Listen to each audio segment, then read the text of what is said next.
the number of integral terms in the expansion of 5 raised to 1 by 2 plus 7 raised to 1 by 8 all raised to 1016 is. Question എന്താണ്? ഈ എക്സ്പാൻഷനിലുള്ള number of integral terms, number of integers ആണ് കണ്ടുപിടിക്കേണ്ടത്. Okay ആണല്ലോ. അതിന് വേണ്ടിയിട്ട് നമുക്ക് മനസ്സിലാക്കാൻ എന്താണ്, ഈ എക്സ്പാൻഷൻ നമ്മളിങ്ങനെ ഫുൾ എഴുതി അതിലെ നമ്പർ ഓഫ് ഇൻറ്റഗ്രൽ ടേംസ് നമുക്കല്ലേ എണ്ണിയെടുക്കാൻ പറ്റത്തില്ല, പോസിബിൾ ആയിട്ടുള്ള കാര്യമില്ല. അപ്പോൾ നമ്മൾ എന്ത് ചെയ്യും? അതിന് വേണ്ടിയിട്ട് നമ്മൾ ചെയ്യാൻ പോണത് ഈ എക്സ്പാൻഷനിലെ ജനറൽ ടേം കണ്ടുപിടിക്കാം. ഓക്കെ ആണല്ലോ. ജനറൽ ടേമിൻ്റെ എക്സ്പ്രഷൻ എന്താണ്?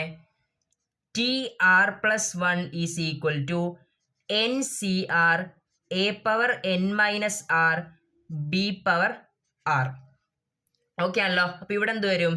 ഈക്വൽ ടു എൻ എന്ന് പറയുന്നത് ഇവിടെ 1016 സി ആർ എ എന്താണ് 5 raised to 1 by 2 all raised to N minus R എന്ന് പറയുമ്പോൾ 1016 മൈനസ് ആർ. ബി ഇവിടെ 7 raised to 1 by 8 all raised to 7 raised to 1 by 8 all raised to R equal to 1016 C R 5 raised to 1016 minus R by 2 into 7 raised to R by 8. ഇതാണ് ഈ എക്സ്പാൻഷനിലെ general ടേമിൻ്റെ expression. Okay ആണല്ലോ. നമുക്കിവിടെ വേണ്ട എന്താണ്? Number of integral terms, number of integers ആണ് വേണ്ടത്. അപ്പോൾ ഈ എക്സ്പാൻഷനിലെ ഇൻറ്റീജേഴ്സിനെ പറ്റി നമുക്ക് നോക്കാം. ഈ എക്സ്പാൻഷനിലെ ഇൻറ്റീജേഴ്സിനെ നോക്കിയാൽ മതി. ഇനി അപ്പോൾ നമുക്ക് ജനറൽ ടേം ആയിട്ട് എന്ത് കിട്ടണം? ഇൻറ്റീജർ കിട്ടണം. ഇൻറ്റീജർ കിട്ടണമെങ്കിൽ നോക്കിയേ, നമുക്ക് എന്താ കണ്ടീഷൻ? ഈ 1016 മൈനസ് ആർ ബൈ 2 എന്തായിരിക്കണം? ഒരു ഇൻറ്റീജർ ആയിരിക്കണം. ഓക്കെ ആണല്ലോ. 1016 മൈനസ് ആർ ബൈ 2 എന്തായിരിക്കണം? ഒരു ഇൻറ്റീജർ ആയിരിക്കണം. അങ്ങനെയാണെങ്കിൽ ആറിൻ്റെ വാല്യൂ എന്ത് വരും? ആർ ഈസ് എന്തായിരിക്കും? ആർ എന്ന് പറയുന്നത് മൾട്ടിപ്പിൾ ഓഫ് 2 ആയിരിക്കണം. ആർ എന്ന് പറയുന്നത് മൾട്ടിപ്പിൾ ഓഫ് 2 ആയിരിക്കണം. ഇനി ഇവിടെ നോക്കിയടാ, ഈ ആർ ബൈ 8 എന്തായിരിക്കണം? ആർ ബൈ 8 എന്തായിരിക്കണം? ഒരു ഇൻറ്റീജർ ആയിരിക്കണം. അങ്ങനെയാണെങ്കിൽ ആർ എന്തായിരിക്കണം? R is multiple of 8. R എന്തായിരിക്കണം? 8ൻ്റെ മൾട്ടിപ്പിൾ ആയിരിക്കണം. അപ്പോൾ ഇവിടെ രണ്ട് കേസസ് വന്നിട്ടുണ്ടല്ലേ. ആർ എന്ന് പറയുന്നത് മൾട്ടിപ്പിൾ ഓഫ് 2 ആയിരിക്കണം, ആർ എന്ന് പറയുന്നത് മൾട്ടിപ്പിൾ ഓഫ് 8 ആയിരിക്കണം. എന്ന് വെച്ചാൽ ഇത്ര നോക്കിയാൽ മതി. ആർ എന്ന് പറയുന്നത് മൾട്ടിപ്പിൾ ഓഫ് 2 and 8, അല്ലെങ്കിൽ ആർ എന്ന് പറയുന്നത് multiple of LCM of 2 and 8. LCM of 2 and 8 ഏതാണ്? 8 ആണ്. LCM ഓഫ് 2 and 8 8 ആണ്. അപ്പോൾ ആർ എന്ന് പറയുന്നത് നമുക്ക് പറയാം R is equal to 8K. R എന്താണ്? 8K, multiple of 8. ഓക്കെ ആണല്ലോ. അപ്പോൾ ഈ ആറിൻ്റെ വാല്യൂസ് ഏതൊക്കെ ഓരോന്നാണ് നോക്കേണ്ടത്. ആർ എന്ന് പറയുന്നത് 8, 16, 24, 32, 40 അങ്ങനെ പോയി ഏതൊക്കെ വാല്യൂസ് വരെ വരാമെന്ന് നമുക്ക് നോക്കാം. അങ്ങനെയാണെങ്കിൽ നമുക്ക് അതിൻ്റെ അകത്ത് എത്ര വാല്യൂസ് ഉണ്ടെന്ന് കണ്ടുപിടിക്കാമല്ലോ. അപ്പോൾ ഈ ആർ എന്ന് പറയുന്നത് 8K ആണ്. ഓക്കെ, അപ്പോൾ നമുക്ക് 8K എന്ന് പറഞ്ഞെടുത്താൽ മതി. ഇനി ആറിനെ നമുക്ക് 8K എന്ന് പറഞ്ഞെടുക്കാം. 8K എന്ന് പറയുന്നത് 8K എന്ന് പറഞ്ഞാൽ എവിടെ തൊട്ട് എവിടം വരെ വരും?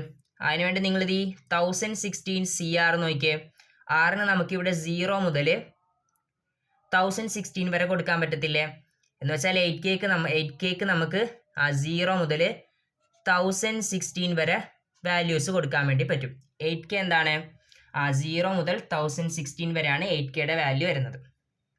അങ്ങനെയാണെങ്കിൽ Kൻ്റെ വാല്യൂ നോക്കിയേ. Kൻ്റെ വാല്യൂ നമുക്ക് 0 to 1016/8 ഈസ് ഈക്വൽ ടു 127.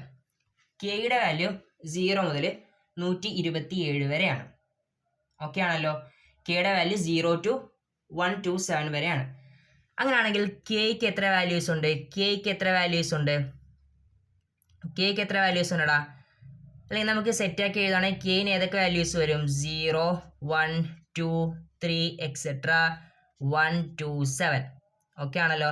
അപ്പോൾ N of K is equal to 1 മുതൽ 127 വരെ 127 നമ്പേഴ്സ് ഉണ്ട്. അപ്പോൾ 0 കൂടെ ആഡ് ചെയ്യാന്ന് പറഞ്ഞാൽ അവിടെ എന്താണ്? 127 + 1 ഈസ് ഈക്വൽ ടു 128.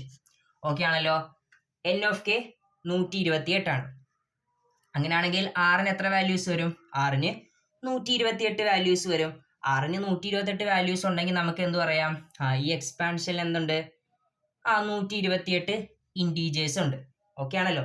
ആറിന് 128 വാല്യൂസ് വരും. അപ്പോൾ ആറിന് 128 ഡിഫറെൻറ്റ് വാല്യൂസ് കൊടുക്കുമ്പോൾ നമുക്ക് എന്താണ് 128 ഡിഫറെൻ്റ് ആയിട്ടുള്ള ഇൻറ്റീജേഴ്സ് നമ്മുടെ ഈ എക്സ്പാൻഷനിൽ കിട്ടും. അപ്പോൾ നമുക്ക് പറയാം ഇവിടെ നമ്പർ ഓഫ് ഇൻറ്റഗ്രൽ ടേംസ് എത്രയാണ്? 128 ഓക്കെ അല്ലേ? അപ്പോൾ ഓപ്ഷൻ ഡി ആണ് ആൻസർ വരുന്നത്. ഓക്കെ ആണല്ലോ.